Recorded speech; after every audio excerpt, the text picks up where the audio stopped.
ഒരു മനുഷ്യരെയും ചതിക്കല്ലേ, ഒരു മനുഷ്യരെയും വഞ്ചിക്കല്ലേ. എന്റെ പ്രിയപ്പെട്ട സഹോദരിമാരുണ്ടല്ലോ, വാപ്പാന്റെ പ്രതീക്ഷകൾ തകർത്തു കളയുകയാണ്. ഗൾഫ് നാടുകളിൽ കടന്ന് കഷ്ടപ്പെടുന്ന ഭർത്താക്കന്മാരുണ്ടല്ലോ. ഈ കടുവാ പള്ളിയിലുള്ള എത്രയോ പാവപ്പെട്ടവർ ഗൾഫ് നാടിൽ കടന്ന് കാളകളെ പോലെ ഉറങ്ങാൻ സമയമില്ല, ഭക്ഷണം കഴിക്കാൻ സമയമില്ല, അറബികളുടെ അടിമകളെ പോലെ ജോലി ചെയ്യുകയാ. അവിടെ കിടന്ന് കഷ്ടപ്പെട്ടിട്ട് പണമുണ്ടാക്കി കൊടുക്കുമ്പോൾ ശംഖുമുഖം കടപ്പുറത്തിലും അതുപോലെ തിരുവനന്തപുരത്ത് കോവളത്തിലും പാപനാശത്തിലും തന്റെ കാമുകനെയും കൊണ്ട് വരദയും ധരിച്ചുകൊണ്ട് ഹെലിമറ്റും ഇട്ടുകൊണ്ട് കറങ്ങുന്ന പെങ്ങളെ, എന്റെ പ്രിയപ്പെട്ട പെങ്ങന്മാരുണ്ടല്ലോ, ഭർത്താവ് കിടക്കണ്ട കിടപ്പറയിലേക്ക് അമുസ്ലിമായ ഓട്ടോകാരനെയും ഏതെങ്കിലും ഒരുത്തരെ കിട്ടിയാൽ അവനെ വിളിച്ചുകൊണ്ട് വീടിനകത്തേക്ക് കയറുമ്പോൾ, ഭർത്താക്കന്മാരെ ചതിക്കുമ്പോൾ, എന്റെ പ്രിയപ്പെട്ട ചെറുപ്പക്കാരുണ്ടല്ലോ, റോഡിന്റെ ഓരത്ത് ചിരിക്കുന്ന തൊലിവിളപ്പുള്ള പെണ്ണിനെ കാണുമ്പോൾ ദുനിയാവും ആഖിറവും വലിച്ചെറിയുമല്ലേ, അവന്റെ ഈമാന് കുഴിച്ചു മൂടുകയല്ലേ. എന്റെ പ്രിയപ്പെട്ട ചെറുപ്പക്കാരോട് പറയുകയാ, എത്ര വലിയ സുന്ദരി വിളിച്ചാലും, എത്ര വലിയ പണക്കാരി വിളിച്ചാലും, എത്ര വലിയ കുടുംബത്തിൽ പിറന്നവളാണെങ്കിലും പൊന്നുമോരോ ഒരു പെണ്ണിന്റെ ചതിയിൽ വീണു പോകല്ലേ. നിന്റെ വീട്ടിൽ നിനക്ക് വേണ്ടി ദുആ ചെയ്തിട്ട് കാത്തിരിക്കുന്ന നിന്റെ ഭാര്യയുണ്ടല്ലോ, ആ പെണ്ണിനെ നീ മറക്കല്ലേ മോനെ. ഗൾഫ് നാടുകളിൽ കടന്നു നിനക്കും നിന്റെ മക്കൾക്കും വേണ്ടി രാപ്പകലുകൾ രക്തം വെള്ളമാക്കിയിട്ട് കഷ്ടപ്പെടുന്ന നിന്റെ പ്രിയതമനെ മറക്കല്ലേ മോള്. അവൻ 1 വർഷമായാലും 2 വർഷമായാലും നിന്റെ ആഗ്രഹങ്ങൾ സാധിച്ചു തരാൻ കഴിയുന്നില്ലെങ്കിലും, പക്ഷേ മോളെ എന്നെങ്കിലും അവൻ വരും മോളെ, എന്നെങ്കിലും വരും മോളെ. അവസരം കിട്ടുമ്പോൾ ആരും അറിയില്ലെന്ന് പറഞ്ഞിട്ട്, ആരും കാണില്ലെന്ന് പറഞ്ഞിട്ട് നിന്നെ പലരും പല മോഹവാഗ്ദാനങ്ങൾ തരുമ്പോൾ ചതിക്കുഴിയിലേക്ക് വീണു പോകല്ലേ സഹോദരാ. ഏതെങ്കിലും കടുവാ പള്ളിയിലുള്ളവര് സുന്ദരി പെണ്ണ് വിളിക്കുമ്പോൾ, എനിക്ക് നിന്നെ വേണ്ടടി, എനിക്ക് നിന്നെ വേണ്ടടി, എനിക്ക് അല്ലാഹുവിന്റെ സ്വർഗം മതിയടി എന്ന് പറഞ്ഞാൽ നിനക്ക് കിട്ടുന്ന പ്രതിഫലം എന്താണെന്നറിയുമോ? നിങ്ങൾക്ക് കിട്ടുന്ന പ്രതിഫലം എന്താണെന്നറിയുമോ? അതാ ഒരു ചെറുപ്പക്കാരൻ കമ്പോളത്തിലൂടെ നടന്നു പോവുകയാണ്. ഒരു ചെറുപ്പക്കാരൻ കമ്പോളത്തിലൂടെ നടന്നു പോവുകയാ. യാഫി എന്ന ചെറുപ്പക്കാരനുണ്ടല്ലോ, യാഫി റഹ്മത്തുള്ളാഹി കമ്പോളത്തിലൂടെ നടന്നു പോകുമ്പോൾ തന്റെ ശരീരത്തിൽ നിന്ന് സുഗന്ധമടിച്ചു വീശുകയാണ്. എല്ലാവരും ചോദിക്കുന്നു, യാഫിയേ എവിടെന്നാടായി സുഗന്ധം, എവിടെന്നാടായി സുഗന്ധം? യാഫിക പറയുകയാ, എന്റെ ശരീരത്ത് സുഗന്ധം തേച്ചിട്ടില്ല. അവസാനം യാഫി എന്ന ചെറുപ്പക്കാരൻ തന്റെ വീടിനകത്ത് വന്നിരിക്കുമ്പോൾ ഒരു മഹാനായ മനുഷ്യൻ കടന്നു വരികയാ.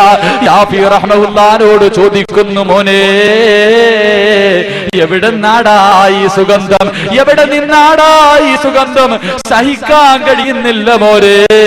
യാഫി എന്ന ചെറുപ്പക്കാരനോട് ചോദിക്കുമ്പോൾ പൊട്ടിക്കരഞ്ഞുകൊണ്ട് തന്റെ മുഖത്തേക്ക് കൈയെടുത്തടച്ചു വെച്ചിട്ട് യാഫി എന്ന ചെറുപ്പക്കാരനൊരു കഥ പറഞ്ഞു കൊടുക്കുകയാ. നാളുകൾക്ക് മുമ്പുണ്ടല്ലോ, ഈ രാജ്യത്തെ രാജാവിന്റെ മകളുണ്ടല്ലോ, തോഴിമാരെ എന്റെ വീട്ടിലേക്ക് പറഞ്ഞു വിടുകയാ, കൊട്ടാരത്തിലേക്ക് എന്നെ വിളിക്കുകയാ. കൊട്ടാരത്തിലേക്ക് ഞാൻ കടന്നു ചെന്നപ്പോൾ തോഴിമാർ ഓരോ കവാടങ്ങളും അടയ്ക്കുകയാ.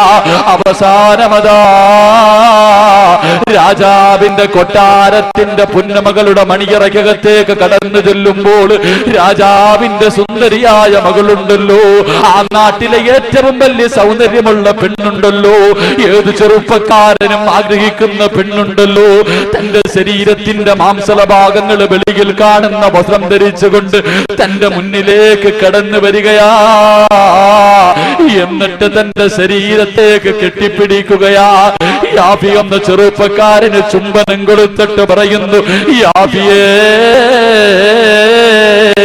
എനിക്ക് നിന്നെ വല്ലാത്ത മോഹമാടാ, എനിക്ക് നിന്നെ വല്ലാത്ത ഇഷ്ടമാടാ. ഒരു വട്ടമെങ്കിലും എന്റെ ആഗ്രഹമൊന്ന് സാധിച്ചതാടാ. ഇതിനകത്ത് കിടന്ന് എന്ത് കാണിച്ചാലും ഒരു മനുഷ്യനും അറിയില്ലടാ. എന്റെ ആഗ്രഹം സാധിച്ചു തരാറ് തന്റെ ശരീരം കാണിച്ചുകൊണ്ട് യാഫി എന്ന ചെറുപ്പക്കാരന്റെ മുന്നിൽ രാജാവിന്റെ പൊന്നുമകൾ കിടന്ന് കേഴുകയാ. എന്നിട്ട് ഒരുങ്ങടാ എന്ന് പറഞ്ഞ് വിലപിടിപ്പുള്ള വസ്ത്രമെടുത്ത് കൊടുത്തിട്ട് മണിയ മണിയറയുടെ വാതിലടച്ചിട്ടിറങ്ങി പോകുമ്പോ യാബി എന്ന ചെറുപ്പക്കാരനതാ സുജൂദിലേക്ക് വീഴുകയാണ്, പൊട്ടിക്കരയുകയാ, പടച്ചവരോട് പറയുകയാണ്, അല്ലാഹുവേ, രാജാവിന്റെ കൊട്ടാരത്തിന്റെ മണിയറയ്ക്കകത്താണ് റബ്ബേ, ഈ പെണ്ണിന്റെ ചതിയിൽ നിന്ന് കാക്കടേ റബ്ബേ. അല്ലാഹുവേ, എനിക്ക് നീ എന്റെ ശരീരത്തിന് സ്വർഗം ഹറാമാക്കല്ല റബ്ബേ. പൊട്ടിക്കരഞ്ഞുകൊണ്ട് മണിയറയ്ക്കകത്തിരുന്ന് കരയുമ്പോൾ എന്റെ മുന്നിലിരിക്കുന്ന ചെറുപ്പക്കാരാ, കടുവാപ്പള്ളിയുടെ ഹൈവേയുടെ സൈഡില് ഈ സ്കൂളിൽ പഠിക്കാൻ വരുന്ന ഏതെങ്കിലും ഒരു പെണ്ണുണ്ടല്ലോ, റോഡിന്റെ ഓരത്ത് നിന്നിട്ടൊന്ന് പുഞ്ചിരിക്കുമ്പോൾ അവളുടെ പുറകെ നടന്ന് ഫോൺ നമ്പർ വാങ്ങുകയല്ലേ, രാത്രികൾ മുഴുവനും പകലാകുകയല്ലേ, ഗൾഫുകാരന്റെ ഭാര്യമാരെ വലയ്ക്കുകയല്ലേ, കഷ്ടപ്പെട്ടിട്ട് അവസാനം അതാരും അറിയാതെ വീടിന്റെ മതിൽ ചാടിയിട്ട് അകത്ത് പോയിട്ട് കാര്യം നടത്തിയിട്ട് ഇറങ്ങി വരുമ്പോ എന്റെ പ്രിയപ്പെട്ട ചെറുപ്പക്കാരന്റെ മനസ്സിലൊരു തോന്നലുണ്ട്, എന്നെ ആരും കണ്ടില്ലല്ലോ, എന്നെ ആരും അറിഞ്ഞില്ലല്ലോ. പക്ഷേ ചെറുപ്പക്കാരാ, പല നാൾ കള്ളൻ ഒരു നാൾ പിടിക്കപ്പെടും മോരെ, പല നാൾ കള്ളൻ ഒരു നാൾ പിടിക്കപ്പെടുമടാ. അന്ന് നിന്റെ കുടുംബത്തിന്റെ അഭിമാനം കുടിച്ചു മൂടുകയാടാ, നിന്റെ ഈമാൻ പോവുകയാടാ, നിന്റെ ദുനിയാവും ആഖിറവും നഷ്ടപ്പെടുമാ. എന്റെ പ്രിയപ്പെട്ട സഹോദരിമാരോട് പറയുകയാ, കാമുകനെ വിളിച്ചിട്ട് കിടപ്പറ തുറന്നു കൊടുക്കുമ്പോൾ ആ കിടപ്പിൽ കിടന്നെങ്കാടും എന്റെ പൊന്നു പെങ്ങളെ, ആ കിടപ്പിലാ നിന്റെ മുന്നിലേക്ക് മലക്കുൽ മൗത്ത് അസ്റായീൽ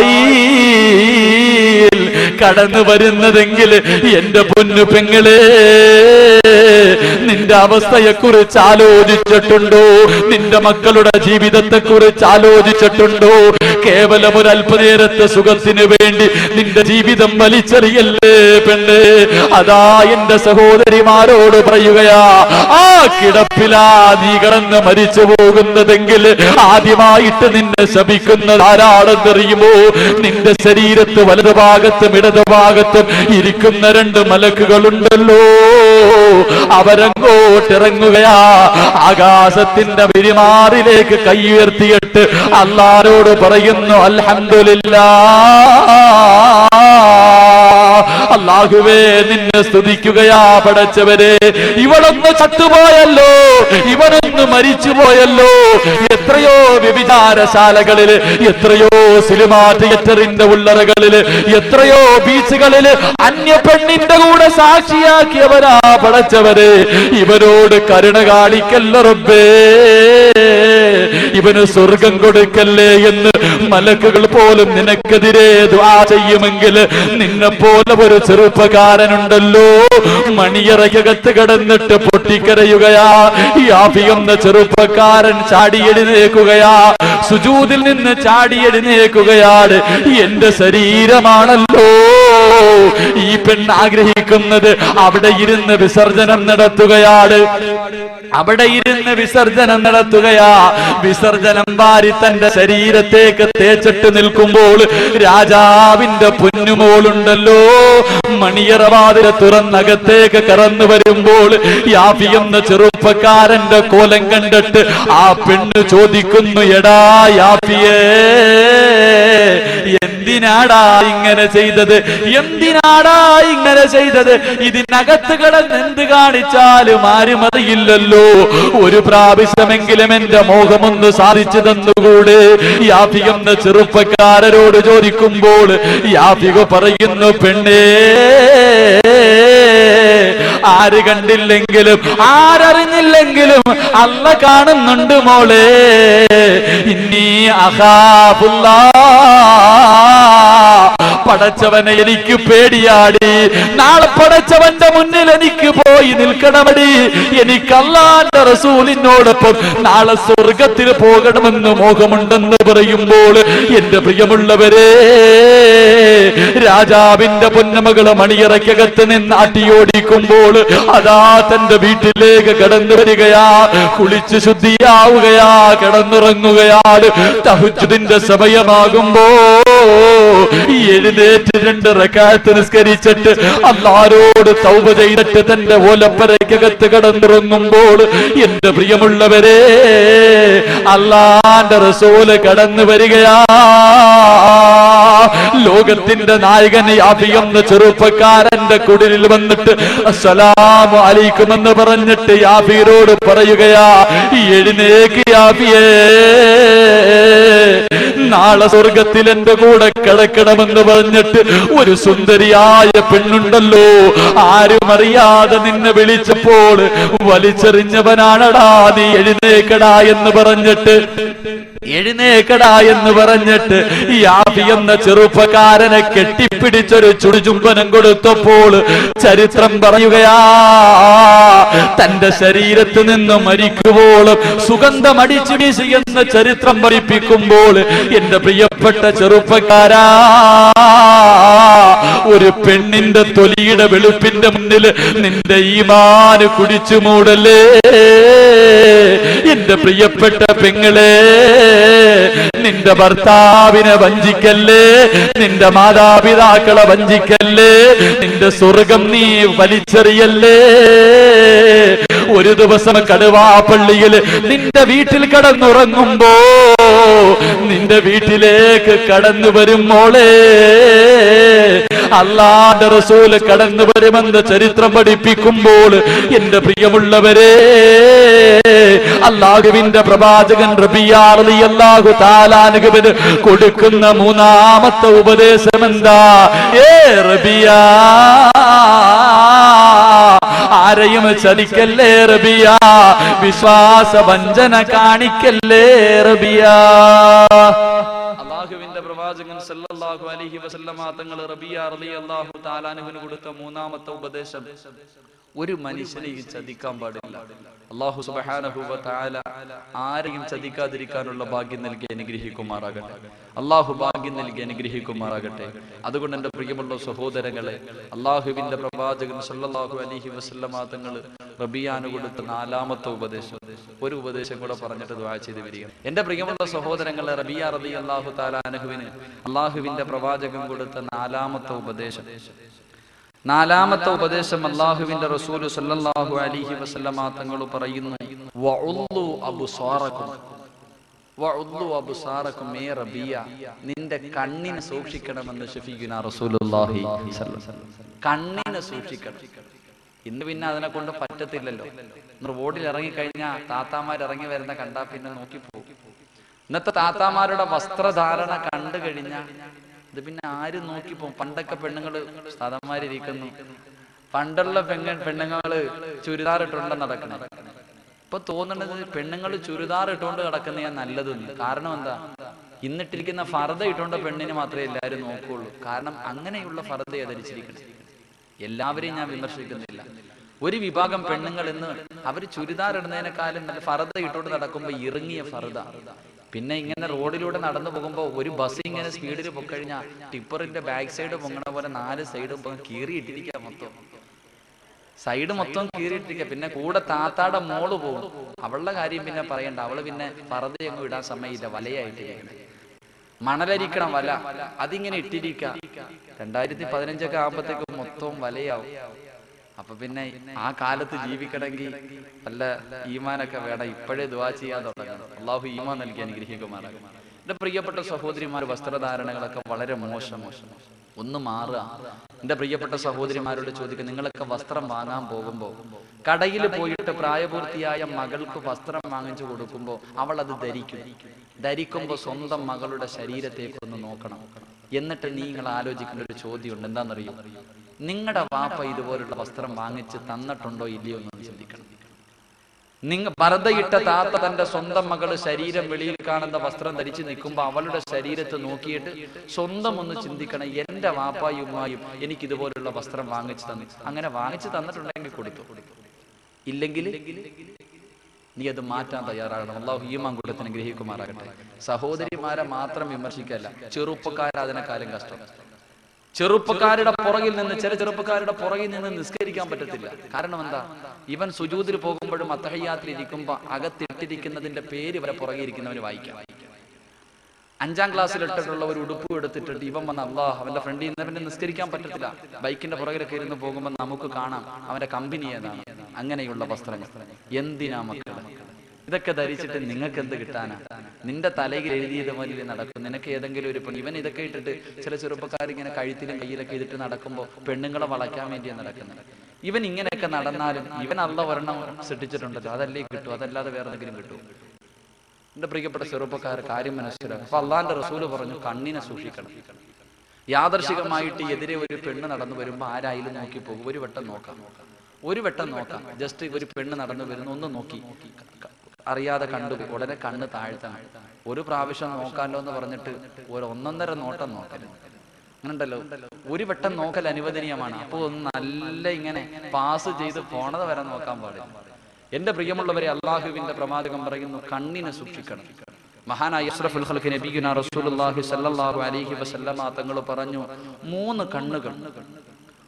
കണ്ണുകൾ ആ കണ്ണിന്റെ ഉടമയ്ക്ക് നരകം ഹറാമാണെന്ന് ശഫീഉനാ റസൂലുള്ളാഹി സ്വല്ലല്ലാഹു അലൈഹി വസല്ലം. അള്ളാഹുവിന്റെ റസൂൽ സ്വല്ലല്ലാഹു അലൈഹി വസല്ലം 3 കണ്ണുകൾ. ഒന്നാമത്തെ കണ്ണ്, ഹറാമിനെ തൊട്ട് കണ്ണിനെ സൂക്ഷിക്കുന്നവന് നരകം ഹറാമാണെന്ന് ശഫീഉനാ റസൂലുള്ളാഹി സ്വല്ലല്ലാഹു അലൈഹി വസല്ലം. രണ്ടാമതായിട്ട് അള്ളാഹുവിന്റെ പ്രവാചകൻ പറയുന്നു ഉറക്കമൊഴിഞ്ഞ കണ്ണുകൾ. ഹദീസിന്റെ കിതാബുകളിൽ അത് യുദ്ധം നടക്കുന്ന വേളയിൽ ഉറക്കമൊഴിച്ചവരാണെന്ന് മറ്റു ചില പണ്ഡിതന്മാർ പറയുന്നു. തഹജ്ജുദ് നിസ്കാരം ആ നിസ്കാരത്തിന് വേണ്ടി ഉണരുന്നവരാണ്. അല്ലാഹു സുബ്ഹാനഹു വ തആല തഹജ്ജുദ് നിസ്കരിക്കാനുള്ള ഭാഗ്യം നൽകി അനുഗ്രഹിക്കുമാറാകട്ടെ. ഈ കണ്ണുകൾ. മൂന്നാമതായിട്ട് അള്ളാഹുവിന്റെ പ്രവാചകൻ പറയുന്നു, എന്റെ പ്രിയമുള്ള സഹോദരങ്ങളെ, ഏതെങ്കിലും ഒരു സമയത്ത് കടുവാപ്പള്ളിയുടെ ഓരത്ത് വന്നിരുന്ന് പള്ളിക്കകത്തിരുന്നിട്ട് അള്ളാഹുവേ നരകം, അള്ളാഹുവേ പരലോകം, അള്ളാഹുവേ ഖബർ, ഇതൊക്കെ എന്നെ കൊണ്ട് സഹിക്കാൻ കഴിയില്ലല്ലോ, അതാ നരകത്തിന്റെ തീയിൽ എന്നെ വലിച്ചെറിയുമ്പോ ഞാൻ എങ്ങനെ സഹിക്കുമെന്ന് ഓർത്തിട്ട് നിന്റെ കണ്ണിൽ നിന്ന് ഒരു തുള്ളി കണ്ണുനീർ ഈ ഭൂമിയിലേക്ക് വീണാൽ നിന്റെ ശരീരത്തിന് നരകം ഹറാമാണെന്ന് ശഫീഉനാ റസൂലുള്ളാഹി സ്വല്ലല്ലാഹു അലൈഹി വസല്ലം. എന്റെ പ്രിയപ്പെട്ട സഹോദരങ്ങളോട് അല്ലാഹുവിന്റെ പ്രവാചകൻ പറയുന്നു, സഹാബാക്കൾ മുഴുവനും ആദം നബി അലൈഹിസ്സലാം മുതൽ സർവ്വ പ്രവാചകന്മാരും പൊട്ടിക്കരഞ്ഞത് ഈ ദിവസത്തെ കുറിച്ചല്ലേ, ഇതിനെ കുറിച്ചല്ലേ? എന്റെ പ്രിയമുള്ളവരെ, മഹാനായ ഇബ്നു ഹജർ തങ്ങളുണ്ടല്ലോ തന്റെ ശിഷ്യന്മാരോട് ഒരു ചരിത്രം പറഞ്ഞു കൊടുക്കുകയാണ്. ഇബ്നു ഹജർ തങ്ങൾ അതാ ഒരു സംഭവം പറഞ്ഞു കൊടുക്കുന്നു. അല്ലാഹുവിന്റെ പ്രവാചകൻ സല്ലല്ലാഹു അലൈഹി വസല്ലമ തങ്ങൾ അതാ ഒരു ദിവസം അല്ലാഹുവിന്റെ പ്രവാചകന്റെ മുന്നിലേക്ക് ജിബ്രീൽ കടന്നു വരികയാണ്. അല്ലാഹുവിന്റെ റസൂൽ അതാ കരഞ്ഞുകൊണ്ടിരിക്കുന്നു. ജിബ്രീൽ അലൈഹിസ്സലാം മസ്ജിദ് നബവി ഉണ്ടല്ലോ, കഅബാലയത്തിന്റെ കില്ല പിടിച്ചിട്ട് പാതിരാത്രിയിൽ നിന്ന് കരയുകയാണ്. അല്ലാഹുവിന്റെ റസൂൽ ഉറക്കത്തിൽ നിന്ന് എഴുന്നേറ്റ് നോക്കുമ്പോൾ ആരോ കരയുന്ന ശബ്ദം കേൾക്കുന്നു. അല്ലാഹുവിന്റെ പ്രവാചകൻ എഴുന്നേറ്റ് നോക്കുമ്പോൾ പാതിരാത്രിയിൽ കഅബാലയത്തിന്റെ കില്ല പിടിച്ചിട്ട് മഹാനായ ജിബ്രീൽ അലൈഹിസ്സലാം കരഞ്ഞുകൊണ്ടിരിക്കുകയാണ്. അല്ലാഹുവിന്റെ റസൂൽ ചോദിച്ചു, ജിബ്രീലേ, എന്തിനാ നീ കരയുന്നത്? ആ അവസരത്തിൽ അല്ലാഹുവിന്റെ റസൂലിനോട് ജിബ്രീൽ പറയുന്നു, യാ റസൂലല്ലാഹ്, അല്ലാഹുവിന്റെ നരകത്തെ കുറിച്ച് ഓർത്തിട്ട് കരഞ്ഞതാ നബിയേ, അള്ളാന്റെ ശിക്ഷയെ കുറിച്ച് ഓർത്തിട്ട് കരഞ്ഞതാ നബിയേ, നാളെ പരലോകത്ത് നിൽക്കുന്നതിനെ കുറിച്ച് ഓർത്തിട്ട് കരഞ്ഞതാ നബിയേ.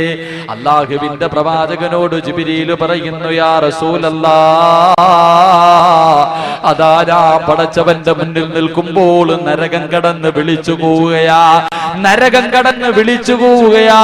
എനിക്ക് ദാഹിക്കുന്നു എന്ന് പറഞ്ഞുകൊണ്ട് ഖബർ കടന്ന് വിളിച്ചു പോകുമ്പോൾ അല്ലാഹുവിന്റെ റസൂൽ പറയുന്നു ജിബ്രീലിനോട്, പടച്ചവൻ പറഞ്ഞു, ജിബ്രീലേ, അതുകൊണ്ട് വന്നൊടിച്ചു കൊടുക്ക് ജിബ്രീലേ, ജിബ്രീൽ അലൈഹിസ്സലാം നരകത്തിന്റെ മുകളിൽ വന്നിട്ടതാ നരകത്തിലേക്ക് കുറച്ച് വെള്ളം ഒഴിച്ചു കൊടുക്കുകയാ.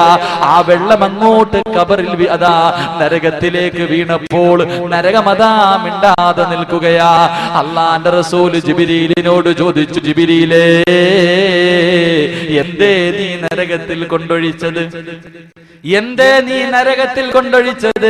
അല്ലാഹുവിന്റെ റസൂലിനോട് ജിബ്രീൽ പറയുന്നു, യാ റസൂലല്ലാഹ്, ദുനിയാവിന്റെ തൊലിക്ക് മുകളിൽ ജീവിക്കുമ്പോൾ അല്ലാഹനെ കുറിച്ച് ഓർത്തിട്ട് കരഞ്ഞ കണ്ണീരുണ്ടല്ലോ, ആ കണ്ണീരാ നബിയേ നരകം കടന്ന് വിളിച്ചപ്പോൾ അതിനകത്ത് കൊണ്ടൊഴിച്ചതെന്ന് അല്ലാഹുവിന്റെ റസൂലിനോട് പറയുമ്പോൾ എന്റെ പ്രിയമുള്ളവരെ, നിന്റെ കണ്ണിൽ നിന്ന് വീഴുന്ന ഒരു തുള്ളി കണ്ണുനീരുണ്ടല്ലോ, ആ കണ്ണീരിന്റെ വില എന്താണെന്നറിയുമോ?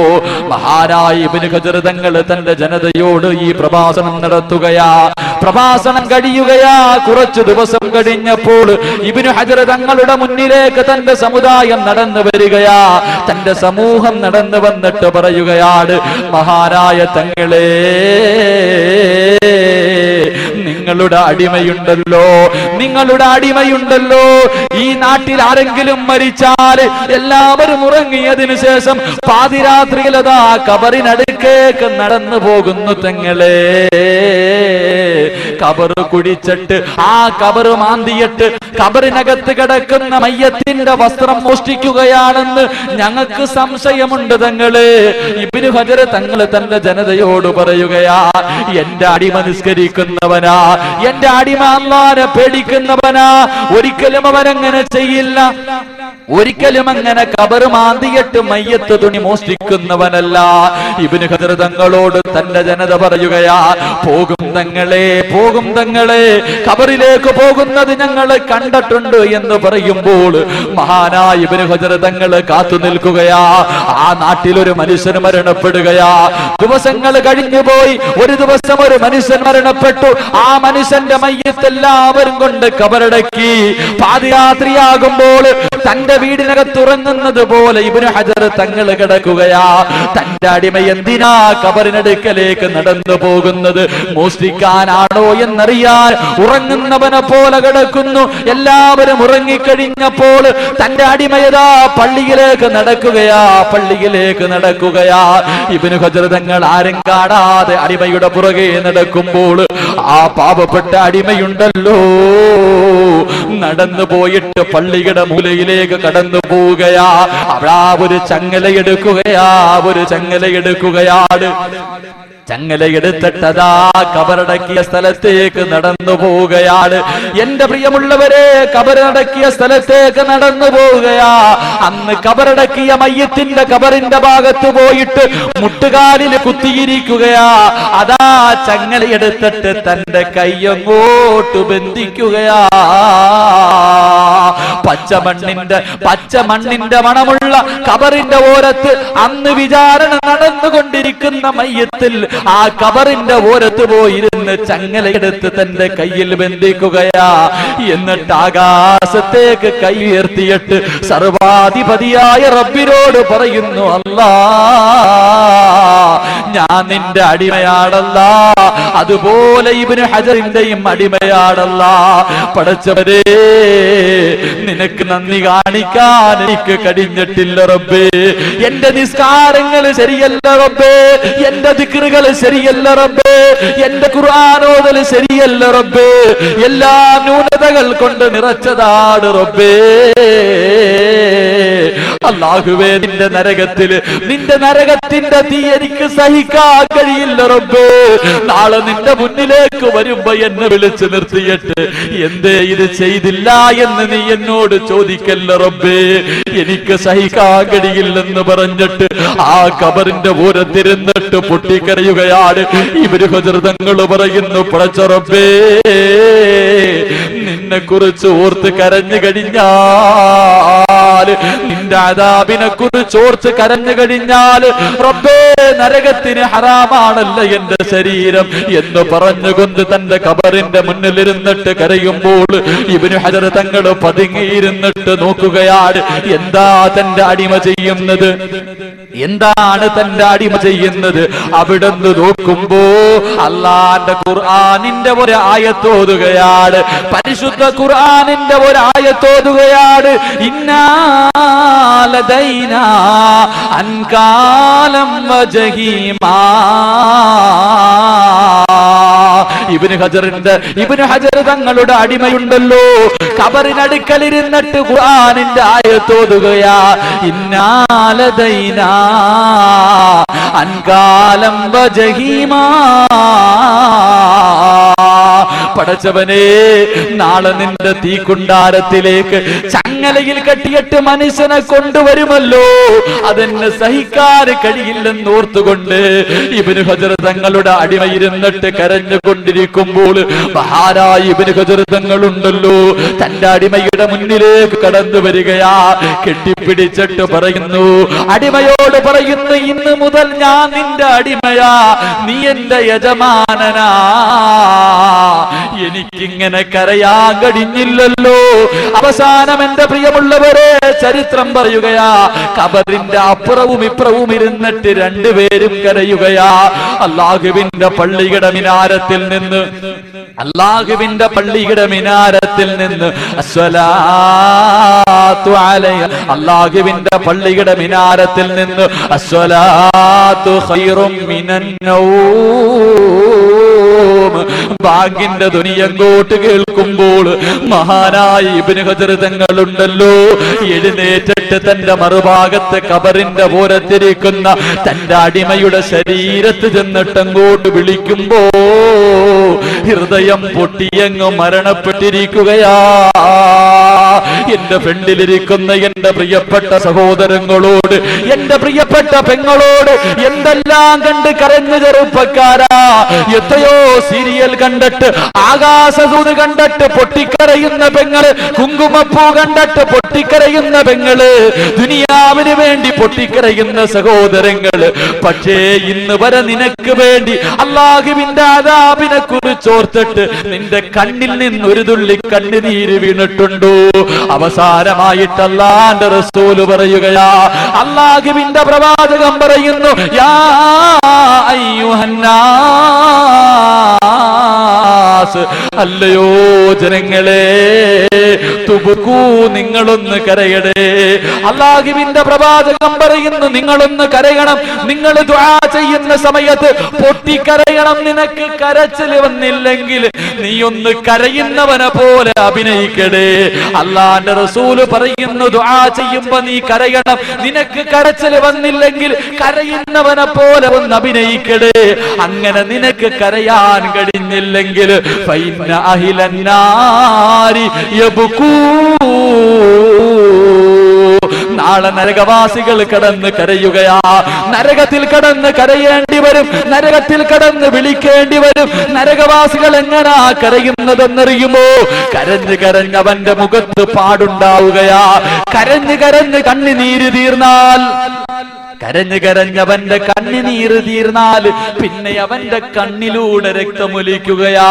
ഹദീസിന്റെ പണ്ഡിതന്മാര് പറയുകയാ, അല്ലാഹുവിന്റെ റസൂല് പറയുകയാ, നരകവാസികൾ കരഞ്ഞ കണ്ണീരിന്റെ മുകളിലൂടെ കപ്പലോടിക്കാൻ കഴിയുമെന്ന് റൂഹി ഫിദാ നബി